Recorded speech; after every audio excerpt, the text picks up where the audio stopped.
राज्यात ओबीसी विरुद्ध मराठा असा संघर्ष पाहायला मिळतोय। ओबीसींमधून मराठा समाजाला आरक्षण दिल्यानंतर आता ओबीसी समाजामध्ये असंतोष पाहायला मिळतोय। याच संदर्भात बोलण्यासाठी माझ्याबरोबर ओबीसी नेते आणि राज्य सरकारमधले मंत्री छगन भुजबळ सर आहेत।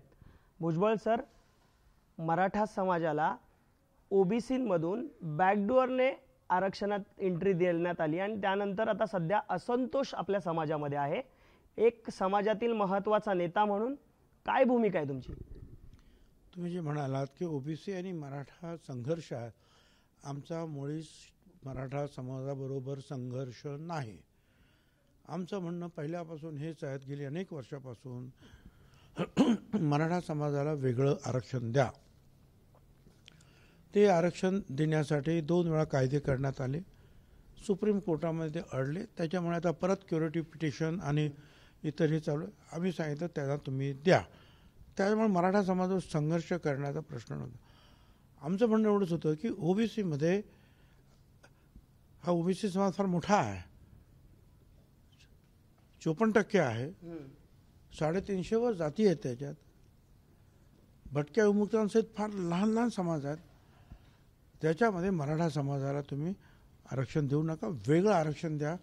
आणि आतापर्यंत जे मुख्यमंत्री असतील त्याने जे काही प्रयत्न केले ते असेच प्रयत्न केले की हे ओबीसीला इंटॅक्ट ठेवून वेगळ्या आरक्षणाचे कायदे तयार करण्याचा प्रयत्न केला। त्याच्याबद्दल आमचं काही म्हणणं नव्हतं, करा। पण इथे आता असं झालं की फक्त निजामशाहीमध्ये अडकलेले जे आमचे नावं आहेत कुणब्यांचे, त्याचा शोध घ्या म्हणून जे काही सांगितलं गेलं, त्याच्यासाठी म्हणून मी सांगितलं बघ घ्या शोध। आणि म्हणून जी समिती निर्माण झाली, शिंदे समिती, त्याने त्यांचं काम पुढे पुढे वाढवून देण्यात आलं। ते काम तिथे निजामशाहीचं संपल्यानंतर तेलंगणातलं, मग म्हणाले सगळ्या मराठवाड्यातल्या मराठा लोकांना द्या, मग म्हणाले महाराष्ट्रातील मराठा समाजाला लोकांना द्या, आणि मग सांगितलं की सर्व मराठा समाजाला ओबीसीमध्येच आरक्षण द्या। तिथे आमचा विरोध आहे।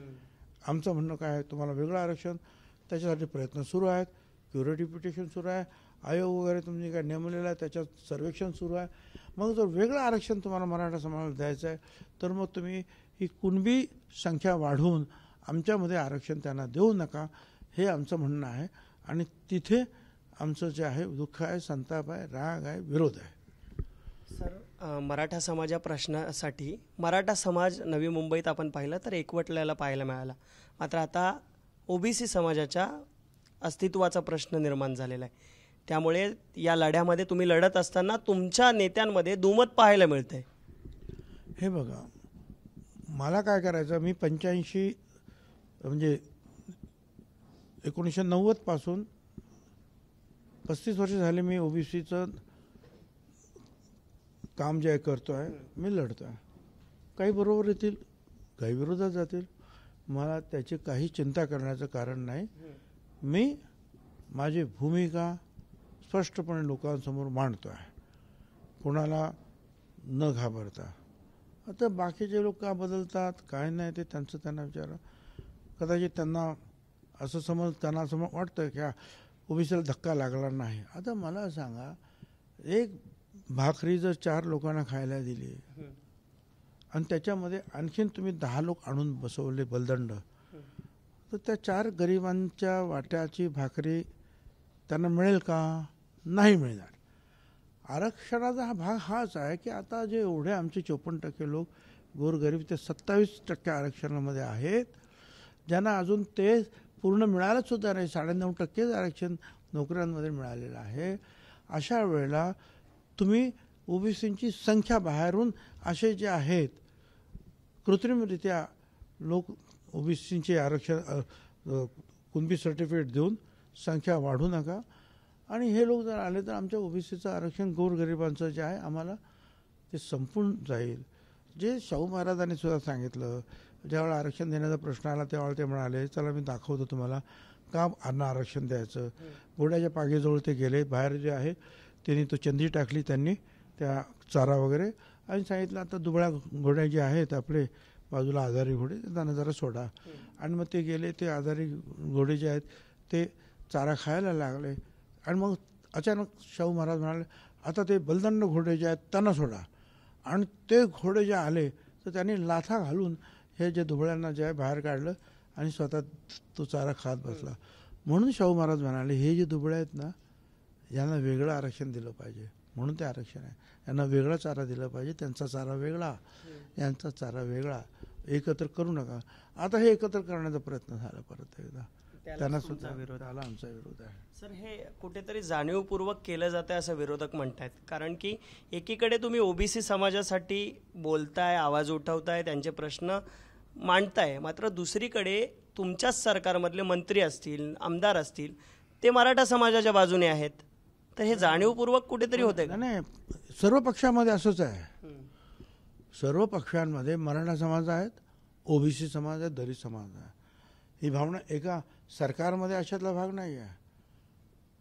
सर्व पक्षांच्या सदस्यांमध्ये हे अशा प्रकारची भावना आहे की मराठा समाज आणि ओबीसी मागासवर्गीय समाज. त्यामुळे फक्त सरकारपुरता हा मुद्दा नाही राहिला. आता हा सगळा मुद्दा जो आहे सर्व पक्षांसाठी झाला, सर्व संघटनांसाठी झाला.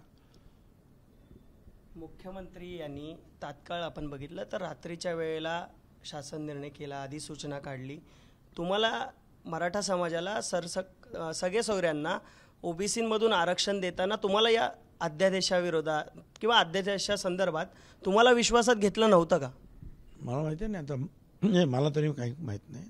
त्यांनी कदाचित उपमुख्यमंत्र्यांना घेतलं असेल की नाही त्यांना विचारा. बाकी कॅबिनेट पुढे काही विषय आलेला नाही. आणि सगळे सोयऱ्याच्या बाबतीमध्ये हायकोर्टाचा एक निर्णय आहे की एकाला कोणती सर्टिफिकेट मिळालं त्याचा अर्थ बाकीच्या सगळ्यांना द्या असा नाही, असं एक जजमेंट हायकोर्टाचं सुद्धा आहे. तुम्ही या अधिसूचनेविरोधात कोर्टात देखील जाणार आहात. ही पुढची लढाई कशी असणार आहे? आता अधिसूचना तर काढली आहे, त्याच्यावर हरकती मागवतील, सूचना काढल्या जातील. समजा आता मराठा समाजाने गुलाल उधळला आहे, त्यांनी आनंद उत्सव साजरा केला, तुम्हाला वाटतं का हा आनंद उत्सव कायम राहील? असं आहे, त्याच्यावर अगदी स्पष्ट बोलायचं तर माझं एक मत आहे की मराठा समाजाचं नुकसान झालेलं आहे आणि ओबीसी समाजाचं वाटोळं झालेलं आहे. दोन शब्द मी वापरतो. नुकसान कसं झालं तर मोदी साहेबांनी जे 10% जे आहे ते आर्थिकदृष्ट्या मागास आरक्षण दिलं होतं वाढीव 50% 10%, त्याच्यामध्ये त्या 10%मध्ये 10%त 8.5% केवळ एका मराठा समाजालाच फायदा मिळाला असं सरकारचा रिपोर्ट सांगतो. परत 50 हे 10 उरलेले 40% त्याच्यामध्ये सुद्धा मराठा समाजाला फायदा होता. आता तो सगळा फायदा त्यांना मिळणार नाही. आणि ते आले कुठे तर जिथे 350 लहान मोठ्या जाती आहेत त्यांच्यामध्ये वाटेकरी व्हायला आले. म्हणजे समुद्रात पोहत होते ते आता डबक्यात आमच्याबरोबर पोहायला आले. तर स्वतंत्र आरक्षणाचा फायदा त्यांना एवढा होत होता मोठ्या प्रमाणावर, तो आता जो आहे 374 जाती जमातीच्या लोकांवर भांडत हे सगळं त्यांना आता पुढे जायचं आहे. म्हणजे त्यांचं नुकसान झालं. आमच्या दृष्टीने काय झालं, चला आमचं वाटोळच झालं. आम्ही काय कोणाचं काय मागतच नव्हतो ना. आम्ही काय म्हणत होतो की आमचं आरक्षण वाचवा. सर, ज्या समाजाने तुम्हाला भरभरून दिलं, आयुष्यभर ज्या समाजासाठी तुम्ही आवाज उठवत आलात, त्याच समाजासाठी पुन्हा एकदा आता तुम्हाला सरकारविरोधात, तुमच्या पक्षाविरोधात भूमिका घ्यावी लागते. पुढील काळात समजा जर एखादी भूमिका घ्यावी लागली तर तुम्ही घेणार का? राजकीय पर्याय काय देण्याचा प्रयत्न करणार आहात का? तूर्त तरी दुसरा काय म्हणजे मागण्या होत आहेत की राजकीय काहीतरी पर्याय द्यावा म्हणून. काल सुद्धा 100 वेगवेगळ्या समाजाचे लोक आले होते. सकाळपासून लोक भेटत आहेत, रडत आहेत, काय वेगळं काहीतरी करा, वेगळं काय करा. अजून काय त्याच्यावर काय आम्ही काही विचार केला नाही. तूर्त तरी हा विषय डोक्यात नाही. परंतु जे चाललंय त्याच्या विरुद्ध कोर्टामध्ये, जनतेमध्ये लोकशाही मार्गाने हा लढा लढावा आणि आरक्षण वाचवण्याचा जो आहे प्रयत्न करावा, हे करायचं आम्ही ठरवलेलं आहे. त्याप्रमाणे जात आहोत. सर, जेव्हापासून मनोज जरांगे हे आंदोलनाला बसले त्यानंतर सरकारने एक एक निर्णय घेऊ लागलं. त्यानंतर तुम्ही राजीनामा देणार आहात अशी देखील चर्चा होती, कारण ओबीसी समाजातला कुठला तरी म्हणजे ओबीसी समाजाच्या हक्काचा वाटा आहे तो त्यांना द्यावा लागेल, त्यामुळे तुम्ही राजीनामा देणार होतात अशी चर्चा होती. खरं आहे का? अशी वेळ पडली तर तुम्ही द्याल का राजीनामा? मी मगाशी म्हणजे अनेक वेळा सांगितलं की ओबीसी समाजाचं काम मी 35 वर्ष करतो आहे आणि त्यामुळे मंत्रिमंडळच नव्हे तर मला आमदारकीचं सुद्धा सोयरसुतक नाही. हे मी एका वाक्यात सांगितलं, समजून घ्या. सर, मग जी चर्चा होती यापूर्वी की तुम्ही राजीनामा देणार होतात किंवा दिला होतात, ती खरं आहे का त्याच्यामध्ये? आणि पुढील काळात जर असे लागली काही निर्णय घ्यावा तर तसा घेतला जाईल का? मला असं वाटतं की आपण हा पुढे प्रश्न नव्हे आता. मी सांगितलं एकदा काय सांगायचं ते तुम्हाला. काय बाकी काय आहे ते तुमची शोधपत्रिका आहे, त्याने शोधावं काय असेल ते. जा. सर, आता तुम्ही एक लढाई सुरू केलेली आहात, मात्र कुठेतरी मराठा समाजाच्या आरक्षण जे आता मराठा समाजाला देण्यात आलेलं आहे त्याच्यामध्ये कुठेतरी तुम्ही खोडा घालत आहात असं मराठा समाजाच्या नेत्यांची आणि मराठा समाजाची भावना आहे. तर तुम्ही त्यांना काय आश्वस्त कराल आणि काय सांगाल, तो जो त्यांचा समज आहे त्या? माझं म्हणणं त्यांना एवढंच आहे की तुम्हाला वेगळं आरक्षण देण्यासाठी आजही तो आयोग प्रयत्न करतो आहे. त्याला 350 कोटी रुपये आपण खर्च करतो आहे. 3 न्यायमूर्ती बसले ते क्युरेटिव्ह पिटिशनसाठी.